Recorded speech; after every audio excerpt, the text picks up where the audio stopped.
अच्छा जी, तो स्टूडेंट्स हम क्वेश्चन नंबर 9 अपना स्टार्ट किए हुए थे पिछली वीडियो में।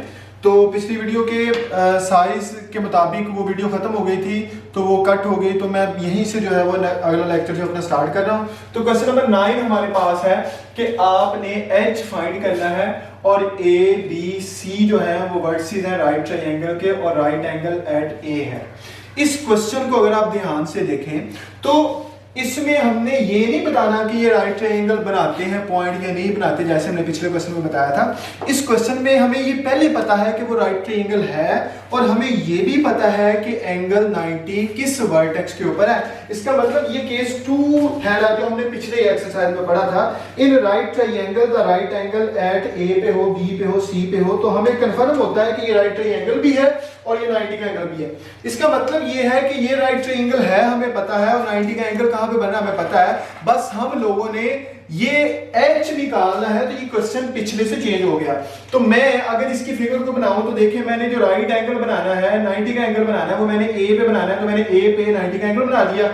इसको बी सी को जो मर्जी कह लें, और मैं डिस्टेंस फार्मूले की तरफ को जा रहा हूं जो हमारा बेसिक टूल है। तो मैं यहां से सी बी निकाल लेता हूं। जो सी बी है वो मेरे पास हाइपोटेन्यूस है, ये हाइपोटेन्यूस होता है।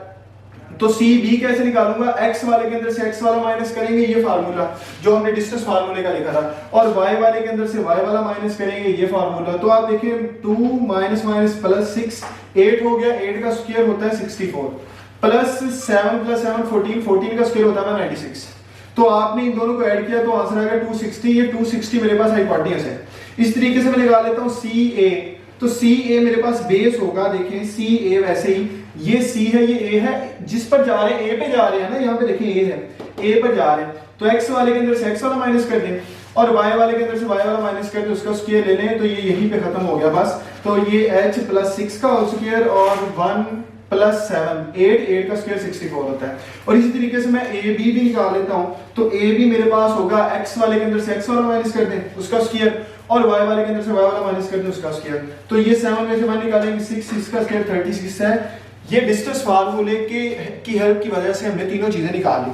अब हमें पता है कि ये राइट ट्रायंगल है, तो इन राइट ट्रायंगल में क्या होता है, hypotenuse square is equal to base square plus perpendicular square. तो हाइपोटेन्यूस आपके पास है CB, तो CB का whole square is equal to base आपके पास है CA का होल स्क्वायर और परपेंडिकुलर आपके पास है AB।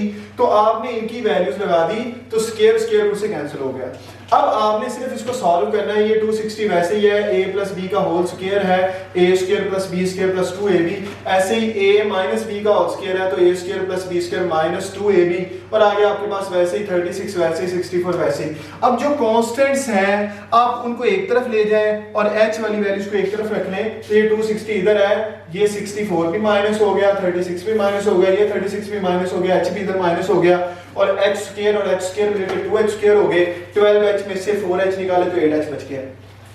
इनको आप प्यारे बच्चों माइनस करें तो 120 आ गया। इसको मैंने सीधा भी कर लिया, तो ये 120 इधर आके माइनस हो गया। अभी 2 कॉमन नहीं कर रहा है, 2 कॉमन ले लें। सॉल्व करने के बाद ये 2 को इधर डिवाइड कर दें। इसके पास आप एक क्वाड्रेटिक इक्वेशन देखेंगे, तो ये क्वाड्रेटिक इक्वेशन है। इस क्वाड्रेटिक इक्वेशन में h जो है वो वेरिएबल है, तो h के 2 आंसर आएंगे। तो हमने 3 मेथड होते हैं क्वाड्रेटिक इक्वेशन को सॉल्व करने के, हम कोई लगा सकते हैं। तो मैंने अलबत्ता फैक्टराइजेशन लगा ली, तो 10 और 6 का पेयर बनाया, कॉमन निकाल के हमने इसके आंसर लिख दिए। तो ये हमारा क्वेश्चन नंबर 9 था। तो इसका मतलब राइट ट्रायंगल वाले क्वेश्चन हमारे पास वाइंड अप हो गए।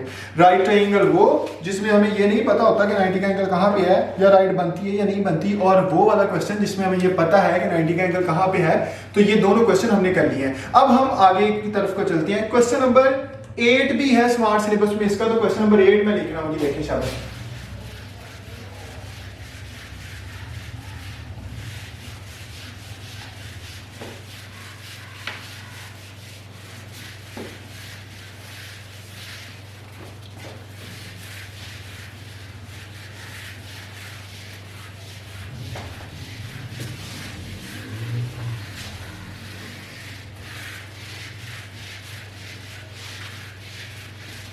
जी, क्वेश्चन नंबर 8।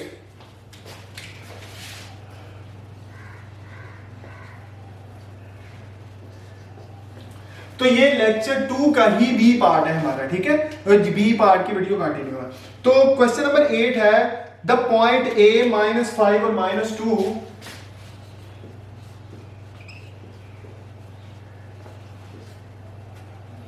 बी पॉइंट है आपके पास 5 और -4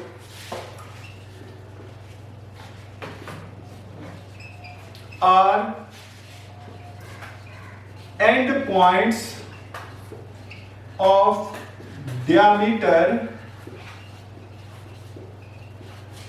ऑफ सर्कल। सर्कल के डायमीटर के एंड पॉइंट्स आपको गिवन है। निकालना क्या है हमने जी?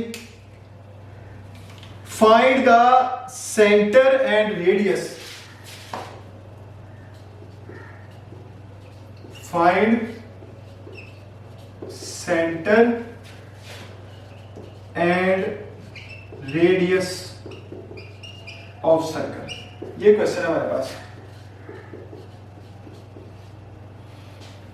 ले इस क्वेश्चन को हम सॉल्व करते हैं। अगर आप इस क्वेश्चन की फिगर देखें सबसे पहले, तो ये सर्कल है आपके पास। सर्कल का एक सेंटर है, ऐसी लाइन जो सर्कल के सेंटर में से गुजरे, इस लाइन को हम कहते हैं डायामीटर। तो डायामीटर के एंड पॉइंट्स आपके पास हैं। ए पॉइंट है आपके पास -5 और -2, और बी पॉइंट है आपके पास 5 और -4। आपने एक ये पॉइंट निकालना है, सेंटर निकालना है, सेंटर सी कह लें, और एक रेडियस निकालना है। तो सी से ए की तरफ को भी रेडियस है, डिस्टेंस फार्मूले से सी से बी की तरफ को भी रेडियस है, और एक डायमीटर में 2 रेडियस होते हैं। तो सबसे पहले मैं सेंटर निकालता हूं। देखें तो सेंटर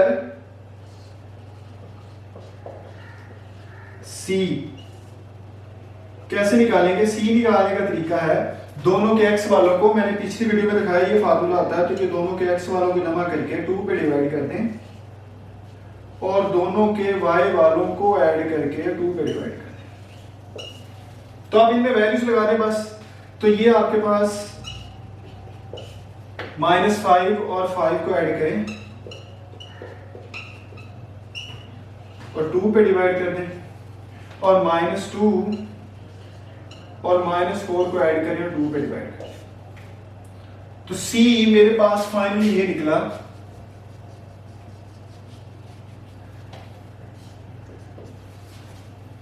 0 और -6 को 2 पे डिवाइड करें -3। ये मेरे पास प्यारे बच्चों सेंटर निकल आया।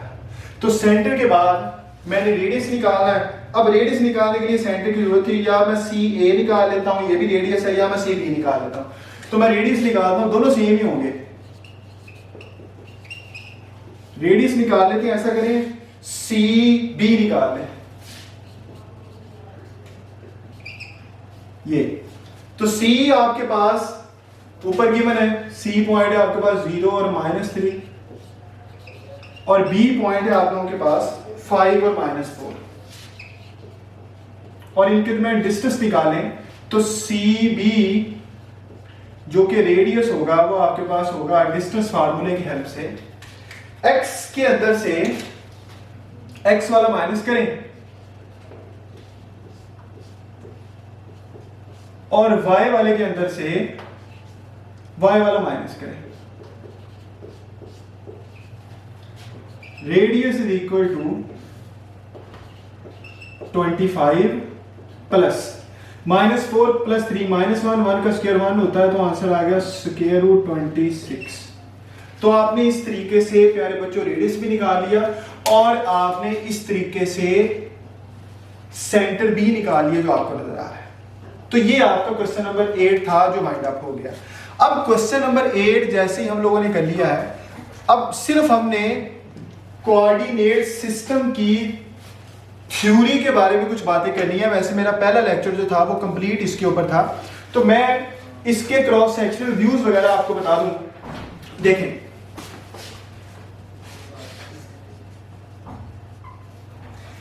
लिख ले इंपॉर्टेंट फैक्ट्स।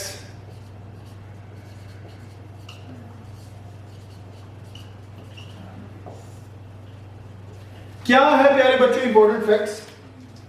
आपके पास एक कोऑर्डिनेट सिस्टम है, एक्स वाई सिस्टम है। ध्यान से, ये मैंने आपको बनाना सिखाया था। ये ओरिजिन होता है, इस तरफ पॉजिटिव वैल्यूज होती हैं एक्स की, इस तरफ नेगेटिव वैल्यूज होती हैं एक्स की, इस तरफ वाई की पॉजिटिव वैल्यूज होती हैं, इस तरफ वाई की नेगेटिव वैल्यूज होती हैं।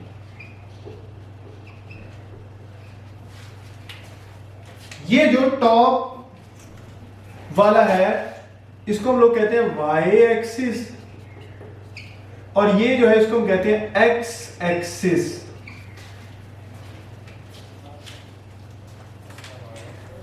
नंबर 1, नंबर 2, 3, 4, ये चार जो हैं ये होते हैं इसके क्वाड्रेंट्स। तो आप अगर फर्स्ट क्वाड्रेंट देखें तो फर्स्ट में आपको एक्स बी पॉजिटिव, पहला देखना है, सब कुछ इग्नोर करते हैं, सिर्फ ये देखें एक्स बी पॉजिटिव है क्योंकि एक्स एक्सिस है, और वाई भी आपको पॉजिटिव नजर आ रहा है। तो फर्स्ट क्वाड्रेंट में एक्स भी पॉजिटिव होता है और वाई भी पॉजिटिव होता है। सेकंड क्वाड्रेंट में एक्स देखिए, एक्स क्या होगा, एक्स की वैल्यू नेगेटिव होती है और वाई की वैल्यू पॉजिटिव होती है, सेकंड क्वाड्रेंट। थर्ड क्वाड्रेंट में एक्स भी नेगेटिव होता है, ये एक्स देख रहे हैं, एक्स नेगेटिव और वाई भी नेगेटिव होता है। और फोर्थ क्वाड्रेंट में एक्स की वैल्यू पॉजिटिव होती है और वाई की वैल्यू नेगेटिव होती है, ये नजर आ रहा है। अब आप चेक कर लें कि आप पहला पॉइंट देखें कि अल्टरनेट साइन कहां पे है। अल्टरनेट साइंस का मतलब है कि अगर x पॉजिटिव हो तो y नेगेटिव है, अगर y पॉजिटिव हो तो x नेगेटिव है। ये आपको मिलेंगे सेकंड में और फोर्थ क्वाड्रेंट में। x नेगेटिव है, y पॉजिटिव है, y पॉजिटिव है तो x नेगेटिव है। तो ये होगा second and third, second and fourth quadrant.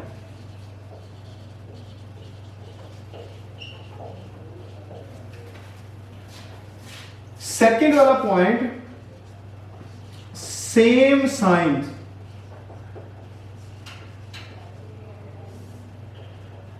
ये या तो फर्स्ट में है पॉजिटिव पॉजिटिव, या ये थर्ड में है, तो ये होगा first and third quadrant.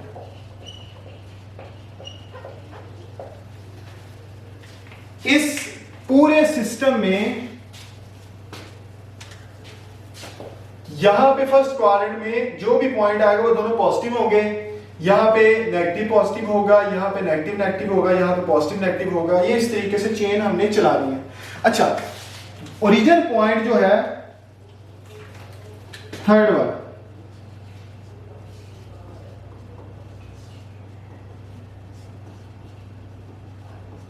Origin point आपके पास होता है 0 0।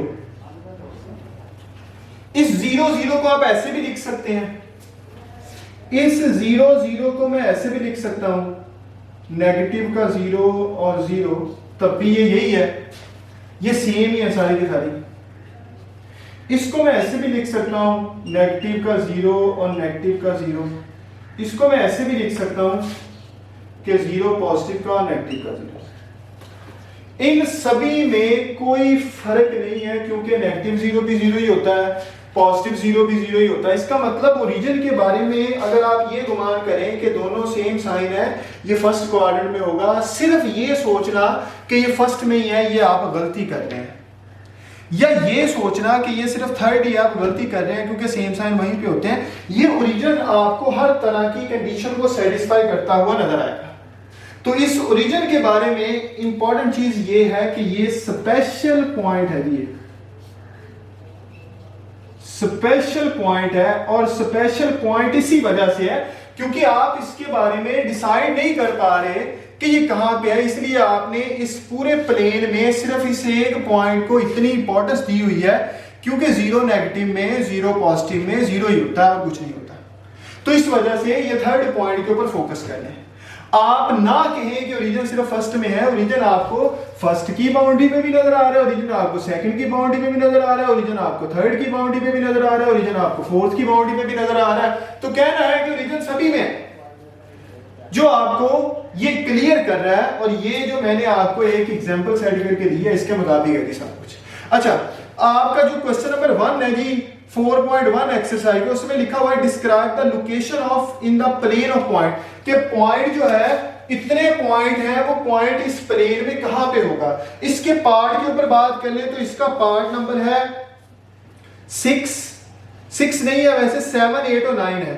हम 6 भी करेंगे, हम 7 भी करेंगे, 8 भी करेंगे, 9 भी करेंगे। चलो मैं एक एक करके बता रहा हूं, सिर्फ आपने ये बताना पॉइंट कहां पे होगा। तो सबसे पहले जी 6 वाला यहां पे करें, क्वेश्चन नंबर 1 पार्ट नंबर 6 लिखा हुआ है x is equal to Y, x और y बराबर हो जहां पर, तो x is equal to Y कहां पे होगा। पहली चीज क्या देखनी है, पहली चीज ये देखनी है कि x पॉजिटिव है, y भी पॉजिटिव है, या आप ये भी सोच सकते हैं कि दोनों नेगेटिव थे कटे हुए हैं। ये x और y के सेम साइन है, इसका मतलब ये है कि सेम साइन की वजह से या ये फर्स्ट में होगा या ये थर्ड में होगा, फर्स्ट और थर्ड दोनों में होगा। अब आए आगे वाली बात, कहां पे होगा। तो ये आपके पास एक x और y एक्सिस का सिस्टम है,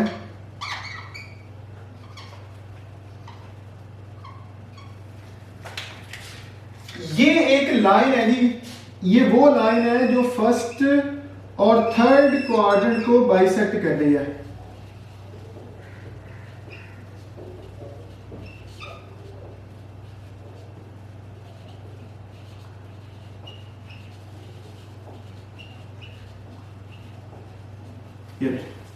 इसके ऊपर पॉइंट कैसे होंगे देखिए जरा, इसके ऊपर जो पॉइंट होंगे, पहला पॉइंट तो यही नजर आ रहा है, ये जी 0 0 ओरिजिन है।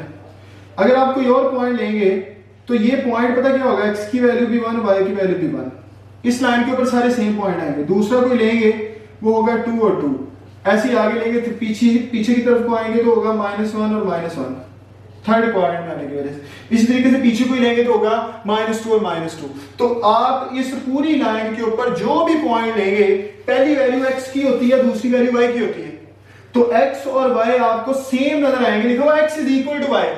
इस पूरे सिस्टम में वो पॉइंट बताएं जिसमें x और y बराबर हो। तो x और y बराबर होते हैं इस पूरी लाइन के ऊपर। तो आप क्या लिखेंगे, आप लिखेंगे इट इज द लाइन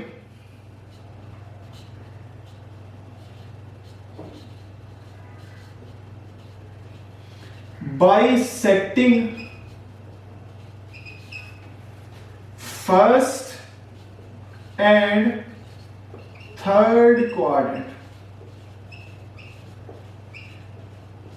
तो ये बस वो ये पूछ रहा है तो आपने ये लिख देना है इस अच्छा, इसके इधर उधर कोई भी पॉइंट होंगे वो ये कंडीशन पूरी नहीं करेंगे। ये कंडीशन ही ये है जिसमें x और y सेम हो, और कोई कंडीशन ये पूरी नहीं करेगा। तो ये इसका जी पार्ट नंबर 6 है। चले मैं इसका गौर कर रहा हूं जी, पार्ट नंबर 7 देखिए बुक पे बेटे, ये मिसप्लेस है 7 वाला। पता क्या लिखा हुआ, मैं बोल रहा हूं जी क्वेश्चन नंबर 7, ये आपके पास सही है, x mod is equal to -y mod, ये लिखा हुआ। तो ये जो माइनस का साइन है ना, ये आपकी बुक में मिसप्लेस है, तो ये इसको ठीक कर लें, यहाँ पे माइनस आना है। अगर माइनस ना हो, जैसे आपकी बुक में प्लस लिखा, फिर क्या बोलेगा मैं वो बता दूं पहले आपको। अगर माइनस नहीं है, जैसे बुक पे नहीं है, प्लस है यहाँ पे, तो दोनों मोड को कैंसिल कर दें, आपके पास यही बन गया।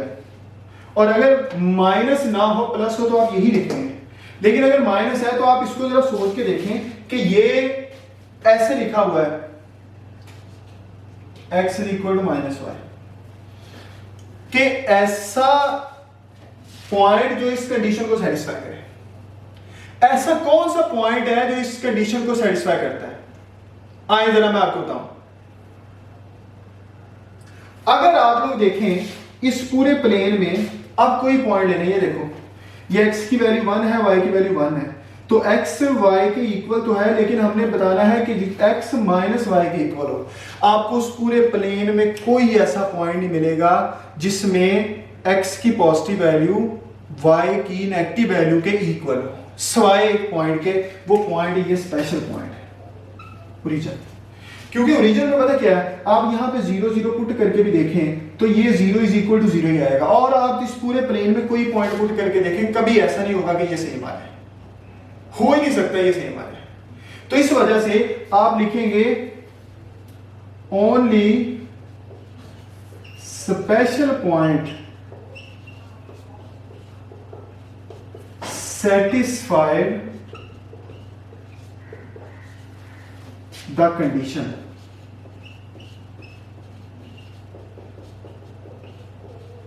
which is 0 0। ये सिर्फ वो पॉइंट है जो इस कंडीशन को सेटिस्फाई करता है और कोई इस कंडीशन को सेटिस्फाई नहीं करेगा। एक अच्छा दूसरी चीज के ऊपर आ जाए, बहुत अहम है ये, बहुत अहम।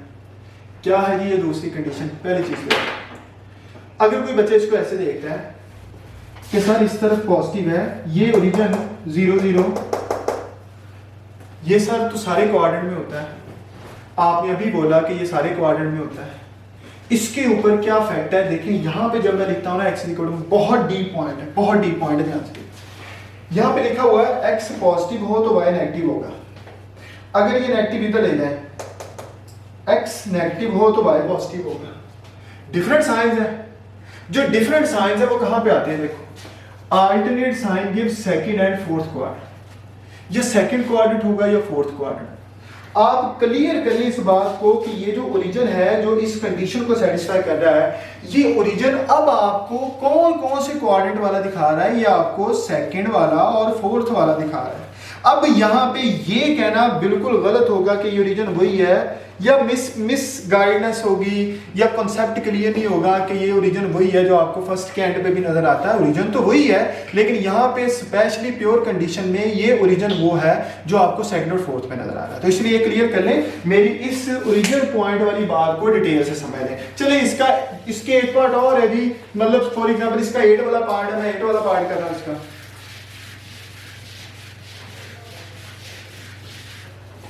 जी 8 वाला पार्ट है जी, x mod is greater than equal to 3। सिर्फ x दिया हुआ, y दिया नहीं हुआ। मेरे बच्चों जिसमें सिर्फ x दिया हो, फोकस करना है सिर्फ x एक्सिस पर, सिर्फ x एक्सिस पर। जिसमें सिर्फ y दिया हो, फोकस करना है सिर्फ y एक्सिस पर। जिसमें x और y दोनों दिए हो, फोकस करना पूरे प्लेन पर। तो आप मॉड खत्म करते हैं, मैं जैसे ही ये मॉड खत्म करूंगा मेरे पास क्या है? मॉड के खत्म करने से एक प्लस आएगा और एक माइनस आएगा। तो अगर मैं इसको अलग अलग डी करूं तो यहां लिखा हुआ है पॉजिटिव अलग ले लें और यहां लिखा हुआ है नेगेटिव अलग ले लें। तो ये तो लिखा हुआ है x is greater than equal to 3, equal भी है। और यहाँ पे आपको पता है दोनों तरफ मैं नेगेटिव से मल्टीप्लाई करूंगा, जैसे मैं नेगेटिव से मल्टीप्लाई करूंगा साइन चेंज हो जाता है, ग्रेटर देन बन जाएगा लेस देन। अब देखिए ये x एक्सिस है, यहाँ पे 3 है फॉर एग्जाम्पल। तो ये कंडीशन ये कह रही है कि x आपने 3 लेना है और 3 से सारे ही बड़े लेने हैं। तो 3 से इस तरफ को आपने सारे पॉइंट लेने, और ये पॉइंट क्या है? ये क्या लिखा हुआ है? लिखा हुआ है x is less than equal to -3। तो ये इसका मतलब है कि -3 कहां पे होगा? ये 3 है, वो -3 है।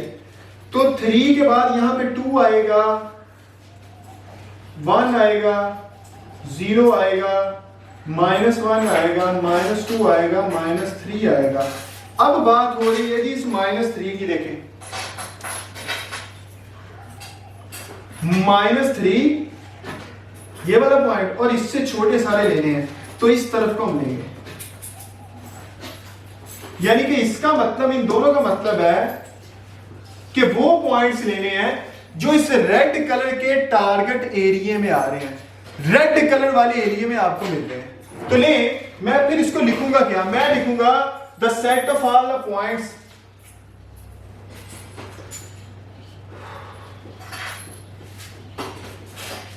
In line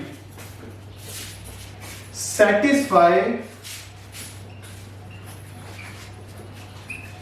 x is greater than or equal to 3 and x is less than or equal to -3।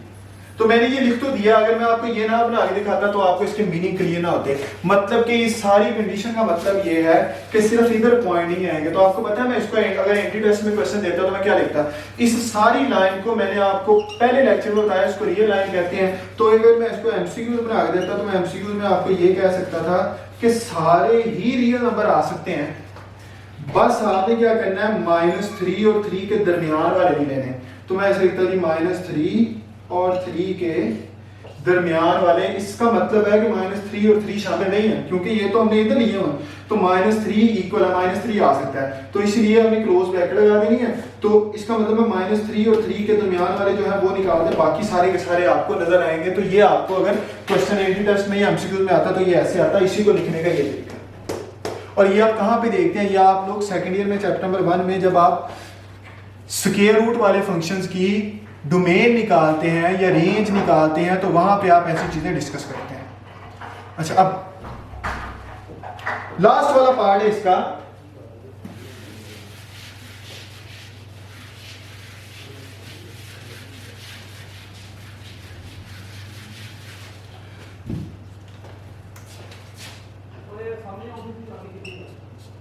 x is greater than 2 and y is equal to 2. X is greater than or equal to 2, y is equal to 2.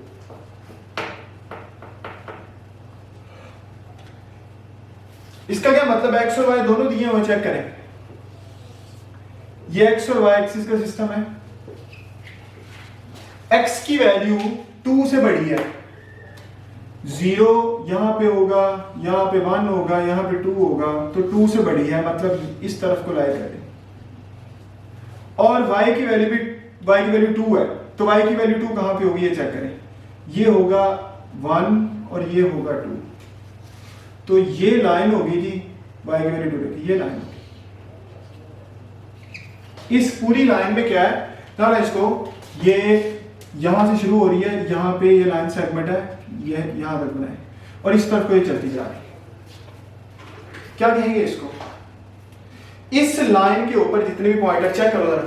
मैं अगर कोई यही point लूं, for example यही point लूं, तो इसको मैं कहूंगा कि x की परपेंडिकुलर कराऊंगा ना, तो कहूंगा x की वैल्यू भी 2 है, y की वैल्यू भी 2 है। फॉर एग्जांपल मैं यहां पे पॉइंट लूं, मैं परपेंडिकुलर कराऊं, ये वैल्यू तो बढ़ेगी ना, 3 हो जाएगी, तो मैं कहूंगा x की वैल्यू 3 है और y की वैल्यू देखें वो 2 ही है, परपेंडिकुलर आऊंगा वही निकलेगा। इस पूरी लाइन के ऊपर y की वैल्यू 2 ही रहेगी। तो आप जितने भी साइंस पर पॉइंट लेंगे, x की वैल्यू 2 है, 3 है, आगे 4 होगी, x की वैल्यू 2 से बड़ी हो जाएगी और y की वैल्यू 2 होगी। लेकिन एक बात का ख्याल रखें कि ये वाला पॉइंट नहीं आएगा। क्यों नहीं आएगा, क्योंकि x की वैल्यू 2 से बड़ी है, 2 नहीं है। तो 2 से इस तरफ को थोड़ा सा हम लेंगे, 2 नहीं लेंगे, 2 से थोड़ी सी आगे वाली, और आपको पता है कि 2 से अगली वैल्यू बताने को मैं बता नहीं सकता, ये रियल लाइन है। तो हम ये फिर इसको लिखेंगे कैसे, 2 नहीं होगा, 2 से एग्जैक्ट अगला नंबर होगा और आगे जितने नंबर है वो सारे होंगे, और जितने भी आगे नंबर लेंगे उसमें x की वैल्यू कंटिन्यूअसली 2 से बड़ी होगी, लेकिन y की वैल्यू 2 ही रहेगी। तो हम कहेंगे the set of all point on a line, set of all points in, ये लाइन रेड कलर की लाइन, इन लाइन सेटिस्फाई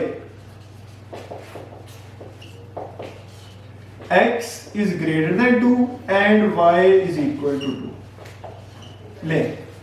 तो ये आपका क्वेश्चन वाइंड अप हो गया। उम्मीद है कि आपको इसकी एक एक चीज और इसका क्रॉस सेक्शनल व्यू और इसकी डिटेल में एक्सप्लेनेशन समझ आ चुकी होगी। इसके साथ ही हमारी 4.1 एक्सरसाइज वाइंड अप हो गई। तो आप सारे अपना ख्याल रखें यहाँ तक जी। किसी का कोई भी क्वेश्चन है वो मुझसे पूछें, अगर कोई गलती हुई है तो वो भी मुझे बताएं, मैं आपसे सीख लूँ बेटे। सारे अपना ख्याल रखें। फी मान अल्लाह, अल्लाह हाफ़िज़।